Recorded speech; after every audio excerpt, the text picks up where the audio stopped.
Hello and welcome once again, and our focus is on eradicating abuse of any nature. Today we're going to talk about reasons, as it were, behind someone staying in an abusive relationship. I think it was last week that I spoke about being in this relationship for 13 years or somewhere along the previous episodes. For 13 years I stayed in it, but I'd like us to know that it is not every day of these 13 years that abuse occurred. So you will always hope and pray and wish that it will stop. When it happens and you're probably in tears and you are not happy, she comes around apologetic, being very sorry about it. Like my own, between the first and the second time was 3 years. So really, the physical abuse did not occur, but emotional abuse, talking down on me, shouting, screaming, just not being able to channel or manage his anger properly. But I was ready to deal with it, that if I can just stay within my boundaries, I will not get hit. So you find out that for 3 years, we had nothing like that. So I guess my guards were laid down. I've never experienced it. I don't know what it is, how we are going to end this. And because of the fact that, remember, isolation. So my parents, my siblings, they knew, but they were not the go-to people because he had isolated me. I worked in the bank, in a merchant bank, and people knew to an extent that I'd withdrawn, I'd gone into my shell. In fact, years after, people are like, oh, we thought you were quiet. We thought you were a quiet person. So it's just a way of me coping with this, because if I speak too much, you will be angry. If I spoke to the opposite sex, sky will be falling. Do you want to go with them? Are you having an affair with them? So all this just made me to shut in. And I'm having children. Children are being brought into this home. So do I want to just leave them, live without their father, leave them with their father? They were still young. So I was ready to cope with it. So when you're like asking me questions, because some have asked, why did you wait till so long? You keep on hoping it will be better. But I dare say, whatever you tolerate is what will be given to you.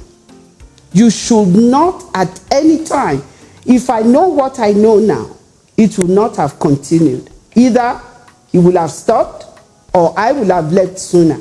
Because I kept on hoping that he would change. How can change come when I've not gone out, we've not gone out for counseling, we've not brought a third party in to even try to counsel us? We didn't look for a mentor, because if I did, and again, it's just ego of men. I love men, I love you guys, but the ego of how can a third party come and advise me on what to do? But I dare say, we all need help. You didn't get certified for going into this relationship. You were not counseled and a certification was done. So we need help. It's a new journey.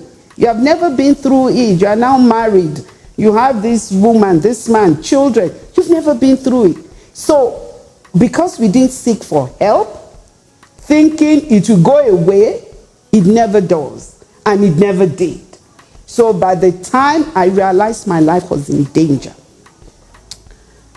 of threats, of being thrown down the staircase, or being thrown over the balcony, of, even there was one of the abusive instances where I was almost drowned.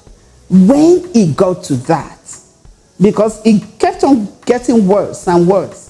So, the first one, maybe just few punches, I start to cry, it stops. But when it starts to hit me against the cupboard, And this threat, my life was in danger. And that was when I decided it was time to leave. And being a woman of faith, remember, I'm a pastor, being a woman of faith, when I heard time to separate, oh no, I started saying God hates divorce, and it's true. It wasn't like this in the beginning. Beautiful, marriage can be beautiful, oh my goodness. You need to just watch one show called Super Homes. Oh my. It can be really sweet. But when things start to get into it, please, please, please, do not risk your life by staying in a relationship where your life is threatened.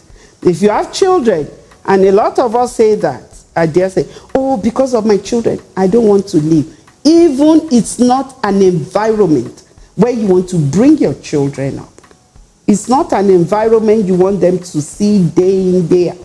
So by the time I saw that my life was in danger, who will look after my children if I were to die?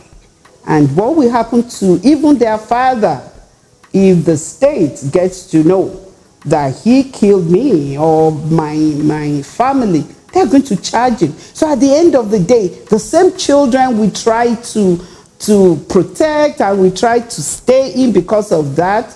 I've had cases where they lost both, one to death and the other to incarceration. They were jailed for life and some were even hung. So I want to let us know that it's not because the woman or the man that stays in an abusive relationship just wants to stay there.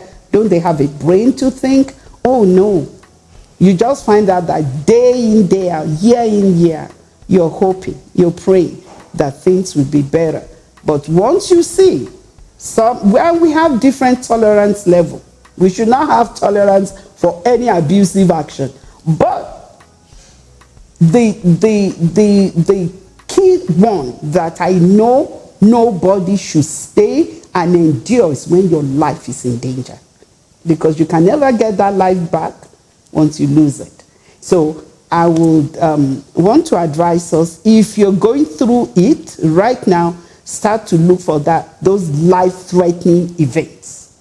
Life-threatening events. Watch out for those. And if for any reason you've come out of it and you want to blame yourself, why did I wait for so long? Why did I want to tell you that do not hit yourself on the head. Do not, there is always, because you are alive, there's hope. There's hope. So you will pick up the pieces and you start to go forward. So thank you for listening, and another day we will discuss, maybe the next episode. Actually, I'm going to now talk about, during the next episode, what do you do, while you are going through that?